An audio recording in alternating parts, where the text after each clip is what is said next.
Olá pessoal, aqui é o Denilson do Linguagem Diplomática e hoje eu estou aqui com o nosso queridíssimo Leonardo Matos, nosso professor de francês. Tudo bem, Léo? Como é que estão as coisas por aí?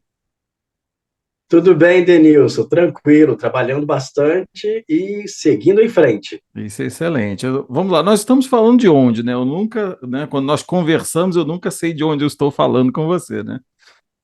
Enfim, Atualmente estou em Tirana, capital da Albânia. da Albânia, esse eu realmente não esperava, né? Você foi tema, né, da última prova, quer dizer, da prova de Ofshan, né, que falou sobre o nômade digital, né? Então, assim, Exatamente. pois é, como é que é isso? Há quanto tempo você está na rotina aí do nômade digital? Como é que você faz esse processo, Léo? Bem, eu já trabalho desde outros países, né? Na verdade, eu comecei a trabalhar desde a Suíça, lá em 2015, quando eu comecei a prorrogar mais, né? Ficar mais tempo fora, mas ainda eram férias. Aí, depois do advento, né? Do falecimento do meu pai, porque eu tinha, né, nós tínhamos que tomar conta dele, ele tinha saúde debilitada, eu resolvi colocar aí 100% em prática essa vontade, esse desejo que eu tenho, né, unir duas grandes paixões, ensinar, né, idiomas e viajar. Então, desde dezembro de 2018, eu comecei a ficar mais tempo fora do país. E quando veio a pandemia, e que o meu trabalho, que já tinha grande parte online, ficou 100% online, eu já vi que não havia mais necessidade de ter aí o Brasil, a minha casa em Juiz de Fora, como a maior parte do tempo da minha vida. Então, desde 2021, quando as fronteiras foram abertas novamente, eu já passo aí 5, 6 meses aqui no exterior, né?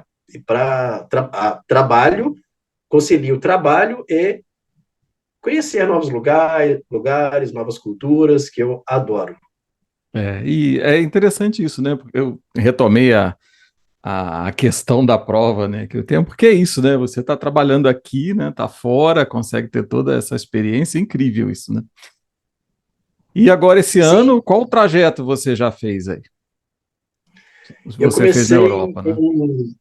eu comecei em novembro, dia 4 de novembro, né, o dia que meu Fluminense foi campeão sul-americano de futebol.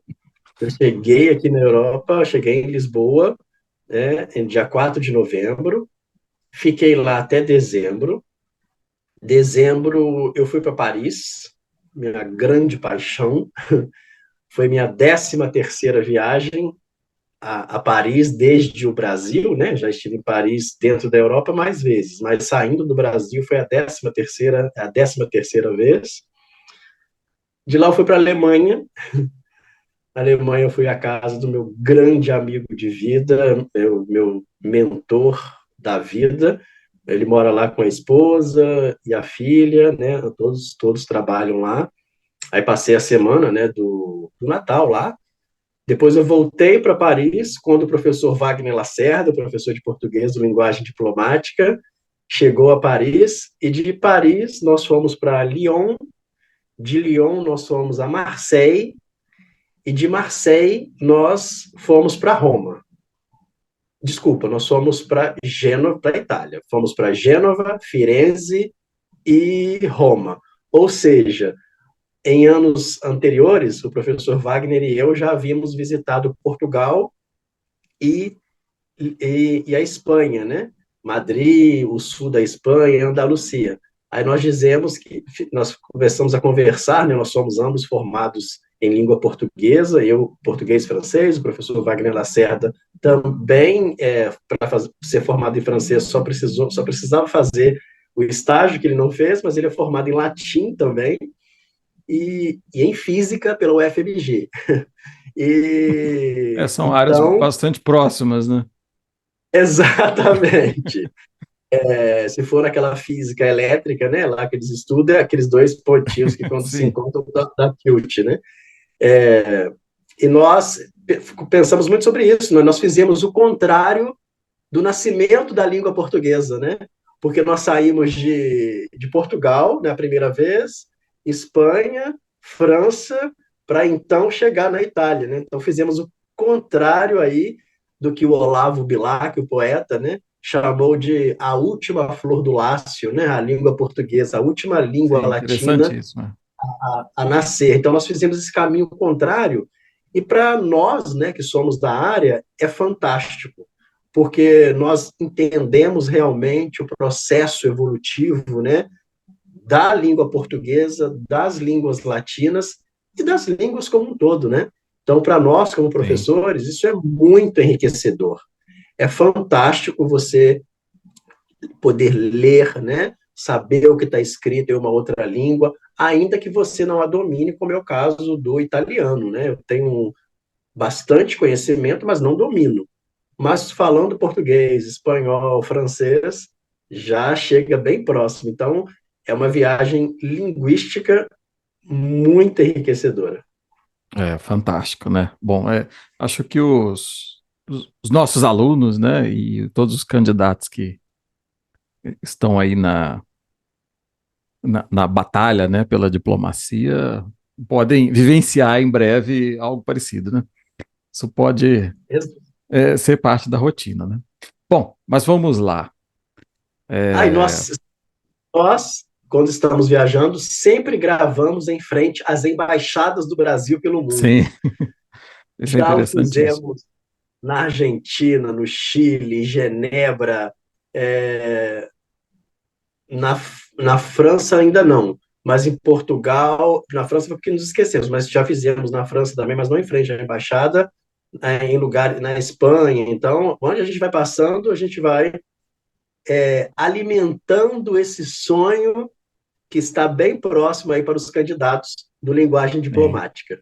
Depois nós podemos criar um vídeo aqui e concentrar aqui o acervo das embaixadas, que o pessoal gosta certamente de conhecer, né?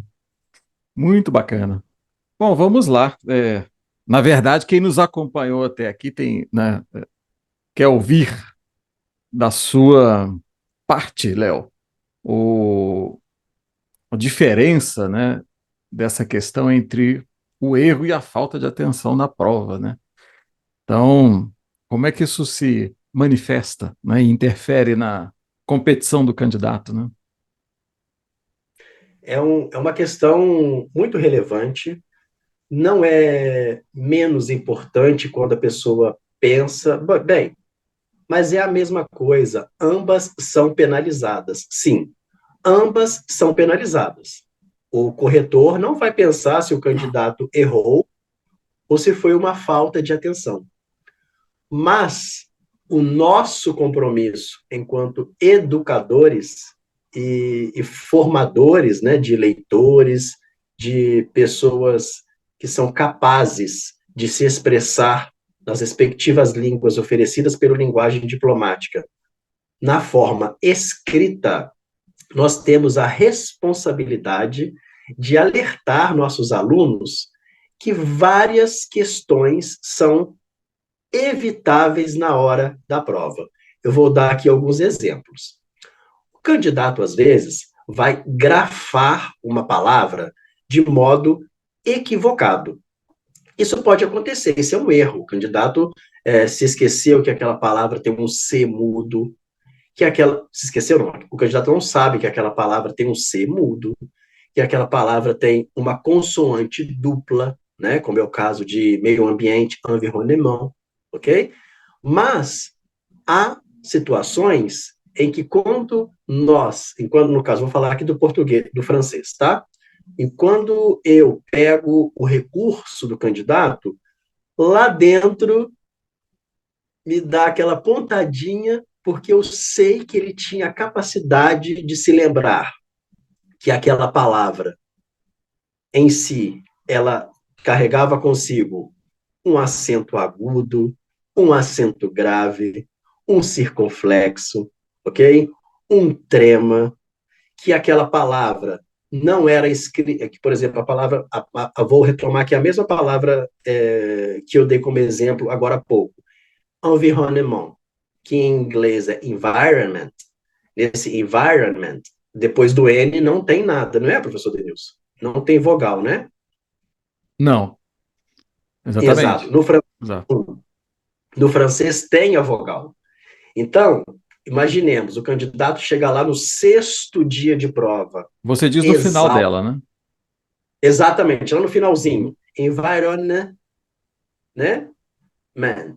Aí o ment tem, mas o N no inglês não tem, né? Nesse N aí, né? Environment. Não, M Eu é. sei que eu corrijo muito, eu já gravei isso, já gravei, eu escrevo lá, ó, em inglês.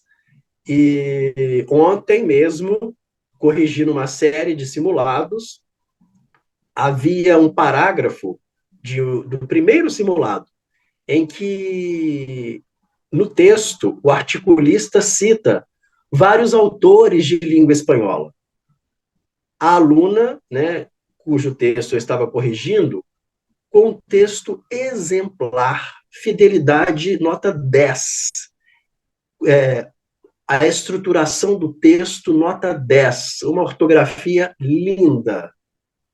Qual foi o deslize da aluna na hora de escrever o E, conjunção aditiva, colocou Y, como em espanhol. Por quê? Porque o ambiente semântico propiciou que Sim. ela grafasse a palavra daquele modo. Eram vários, o autor estava citando vários textos em língua espanhola e vários autores. Então você imagina a pessoa ali escrevendo, lendo, o cérebro com todas essas línguas, né, de que os candidatos precisam dominar. E eu chamei a atenção dela tanto na correção escrita quanto no vídeo que nós enviamos para o aluno. Falei, é compreensível, porém é 100% evitável. Como nós evitamos essa falta, né, de atenção advinda aí da pressão? Com as técnicas que nós desenvolvemos paulatinamente durante as aulas de leitura instrumental, durante o processo de correção dos simulados, porque não é um processo de correção unilateral, né?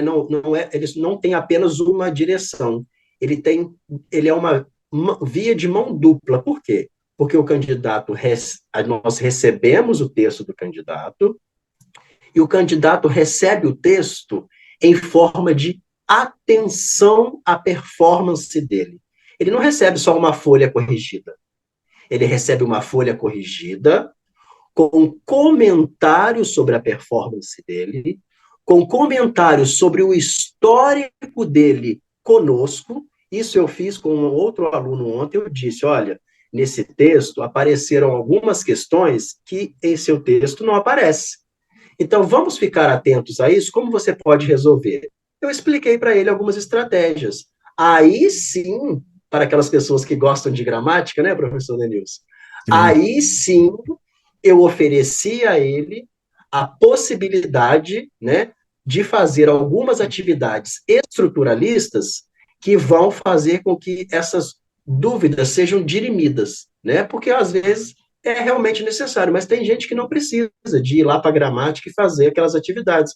Ela precisa só de escrever. Outras pessoas necessitam. Sim. Então, eu repito aqui, o erro de português, né, que nós linguistas chamamos de desvio em relação à norma, e a falta de atenção, ambos são penalizados. Contudo, candidato, candidata que nos ouve, vocês que estão nos ouvindo, é possível chegar a um nível em que vocês não vão mais, por falta de atenção, perder ponto. E esses pontos podem ser a diferença entre estar dentro do curso, né, passar para a carreira diplomática ou ficar fora dela, né? Sim, exatamente. E é sempre importante reforçar, né, a questão da atenção às línguas da terceira fase, porque não é o tipo de conteúdo que você pode revisar ou abordar próximo da terceira fase, né? Então, tudo isso que você está falando para treinar a atenção, enfim, o processo de aprendizagem, ele é um pouco mais longo prazo, né? Não é um conteúdo que você vou cumprir o edital de ponta a ponta aqui e revisar no período tal. Não funciona dessa maneira com os idiomas, né? Então, essas coisas precisam, de fato, de um tempo diferente de maturação, de uma trajetória mais longa, né? É, e trajetória de treinamento, e como você colocou, né? Com as bases adequadas, né? Ali, leitura, depois a prática da escrita, e nós colocamos a gramática ali na outra ponta. A grande questão da gramática, na verdade, é essa, né? Não é que eu já procurei até revisar esse tema em várias vezes, porque eu toco no assunto em diferentes momentos. Você não está dispensando completamente ali, a questão não é essa, né? É colocá-la como a base, né? Inverter a pirâmide, a gramática, e que é uma concepção, né? Que ao estudar gramática, né? O grammar-based approach, ao estudar gramática, você vai chegar lá na língua, né? Então, é fundamental isso, principalmente para ganhar tempo aqui, né? Vamos transformar todos em leitores primeiro, caminhar para a prática da escrita, né? E, enfim, ter essa visão, né, como você colocou, né, do treinamento e conseguir eliminar principalmente esses erros. E hoje isso é fundamental, principalmente por conta dos critérios de correção, né? Você tem que ter atenção ali, e se errou, cortar, escrever na frente, porque se você cortar e escrever em cima, vai ser penalizado também, né? Então é um recurso que nos tira a possibilidade, né? A possibilidade dos candidatos de revisarem o texto depois de pronto, né? Porque ele não vai poder voltar lá, cortar uma palavrinha e anotar por cima, né? Então é fundamental, principalmente nesse aspecto. Bom, excelente. Você gostaria de passar mais algum recado para o pessoal, Léo?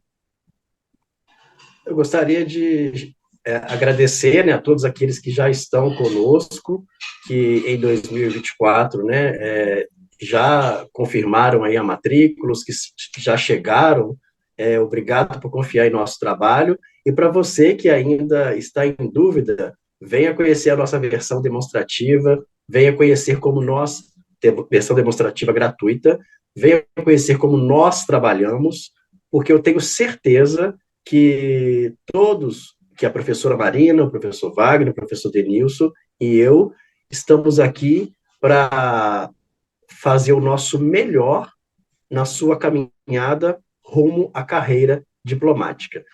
Aqui não há profissionais vendendo milagres, né? Nós estamos ensinando a você a como otimizar o seu tempo de estudo e fazer com que sua atividade, né, na prova de língua inglesa, portuguesa, francês e espanhol, seja um sucesso. Mas isso é um trabalho de educadores, não é vendedores de promessas. Isso. Só queria chamar a atenção aqui para uma questão, né?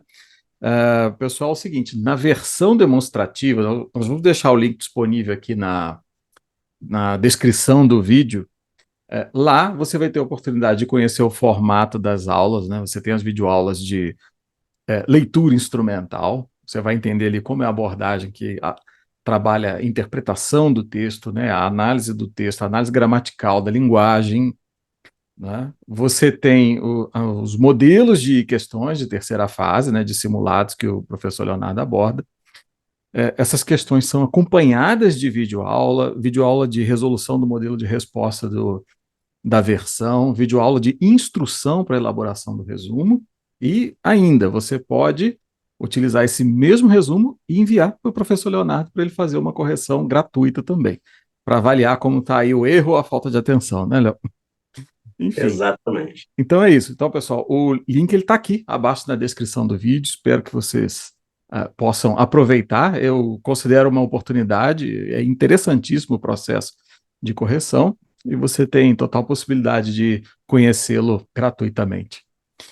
Muito bom, Léo. Excelente. Obrigado pela contribuição. Então, nos falamos num próximo vídeo. Um abraço.